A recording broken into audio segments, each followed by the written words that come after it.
something I've talked about in the parish quite a bit that many of our new viewers wouldn't have any way to know at all is that for 2 years back in my 20s, I was in an international service group called Up with People. Now I'm going to pause for a second because I've got to give you time at home because I know what you're doing. If that's the first time you've ever heard that, this is what just happened in your house. Somebody turned to somebody else and said, up with people. You meet them wherever you go. Am I right? That just happened? It probably did, because that's what almost always happens. There's a lot of folks who don't know what that is, but basically it's kind of like the Peace Corps that's on the road with a show. Sounds strange, but that's what it is. It's been around for over 50 years. Young people who are part of Up with People travel from country to country. They live with host families, and they do service work everywhere they go.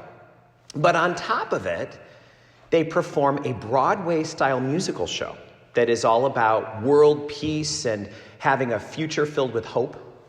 So I did that right after college, and I traveled with 150 other young people from 26 countries. We went all over the world, and we did it on 3 buses and a tractor-trailer truck filled with all sorts of show equipment.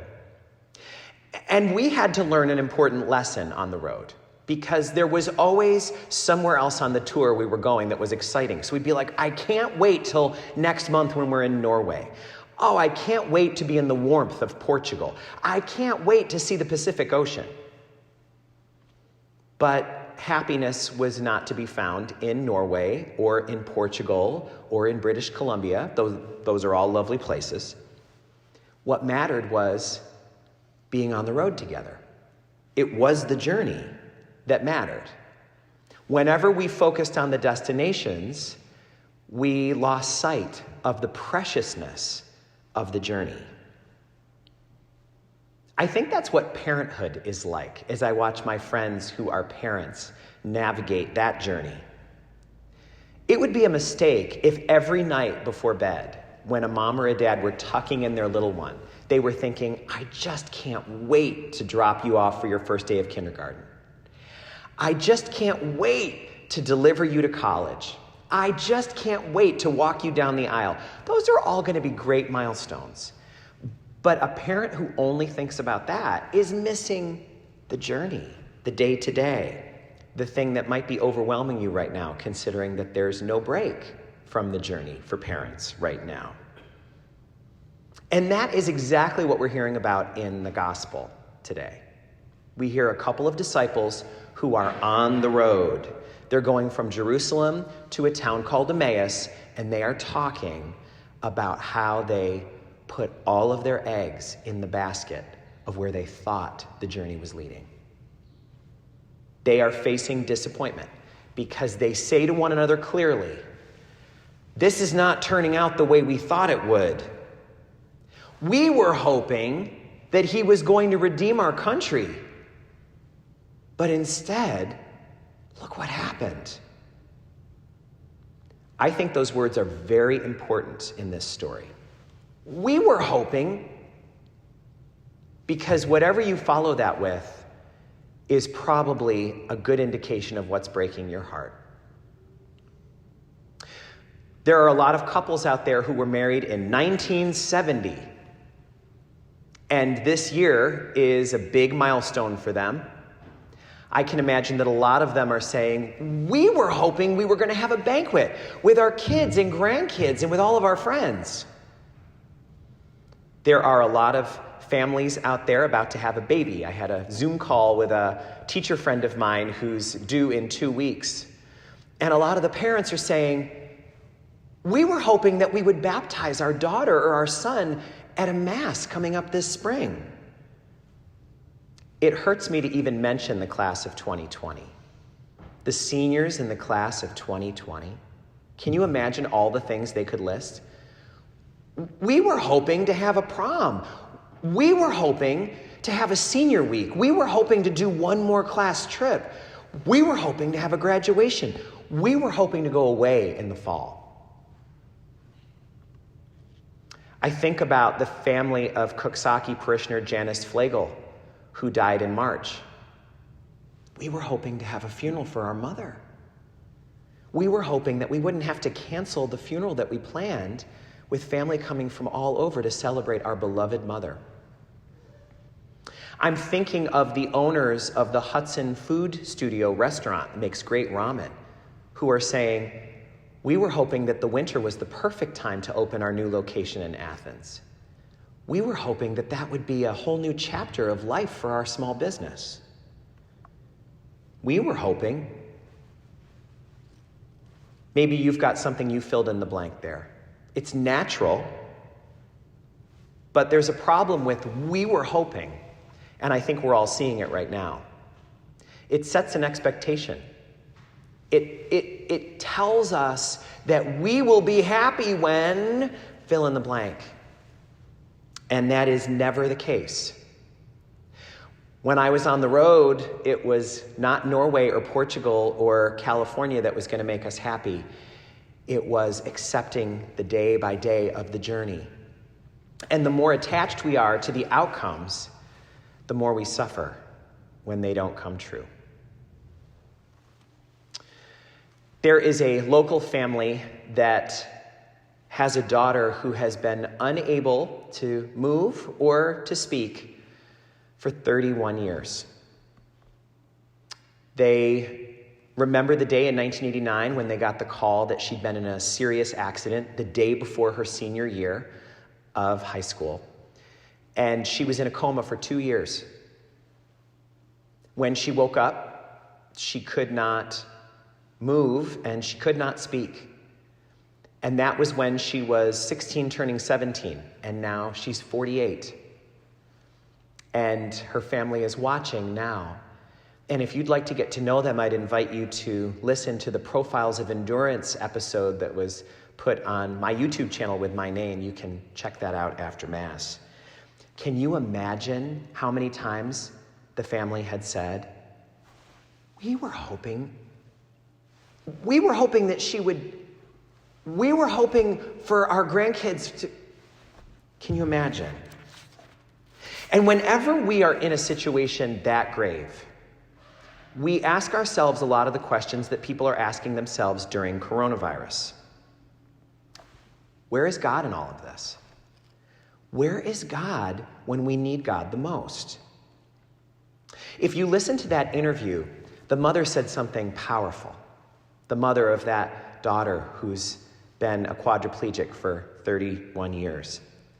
She said that she was listening to a reflection by a Franciscan priest, Father Richard Rohr, and he suggested that his listeners in that position read chapter 33 of Exodus. And he told the story that in his own life he had had some serious cancer. And he had asked, where are you, God, in the midst of this? And when he turned to Exodus 33, he saw a beautiful passage because Moses wanted to know where God was too. Moses said, God, you're giving me a lot of responsibility. Where are you? I want to see you. And God said, you can't see me, Moses. You're a human being. If you see my glory, you won't survive it. You would die. You can't run that kind of voltage through you. And Moses said, well, is there any way I could see you? And this is what God said. I'm going to put you in the cleft of a rock for protection. And then I'm going to cover you with my divine hand. And I'm going to pass by you. And after I have passed by you, I'm going to lift my hand off of you, and I will allow you to see my glory from behind. And that mom said to me, there were so many times I didn't know where God was. There were so many times I asked if I was all alone. But when I look back on all of those times now, there God is, clearly in the midst of it all, clearly with us all. When I look back, I see the backside of God. The backside of God, which really makes sense as we think about our life, doesn't it? Because it's been said that life is like rowing in a rowboat. And anybody who's ever done that knows you sit facing backwards, but you row forwards. We are always entering the future backwards. We only see where we've been. We have no ability to know where we're going. As we sit rowing through these weeks of lockdown with coronavirus, we are facing backwards. And so there are a lot of things that we are seeing now that weren't clear before. I've had a lot of conversations with people that you probably have too, or you've seen posts like this in social media. Here's what some of them sound like. I can't believe I did so much complaining about how many soccer games I had to go to. I can't believe I was so upset about how full my life was, or about how we have this tradition with my in-laws that they come over every week, and some weeks I just don't want to do it. I can't believe that I didn't realize all of those things were gifts. I've had so many people say to me, I can't believe I took the Eucharist for granted. I can't believe that I just thought it would always be there, and I could go and be a part of things or not. I can't believe that sometimes I would get up on Sundays and say, oh, do I have to go to Mass today?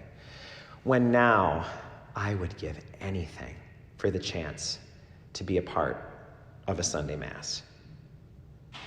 And that's because the Eucharist was given to us for the journey. It's food for the journey. It's like a rest stop for us that we need regularly. And if we're focused only on the destination, come on kids, let's get to Orlando before the morning, then we're never going to take a rest break, and we're going to yell at each other because why do you have to go to the bathroom so often? But the journey is what matters. We need to have those times with soccer games and with our in-laws coming for dinner so that our grandkids can get to see the whole family. We have to do everything we can to practice our faith with the people who share it. And this is exactly why God gives us the command, the third commandment that says, make sure you get to the Eucharist every week, because you won't believe how hard it is to live without it. So I think all of us can recognize that many of us have been focused on the destination of things. How do I get that next promotion? How do I get my kids into the best possible college? We do it every week. Can't wait for Friday, TGIF. Can't wait for the weekend. We can't wait for summer.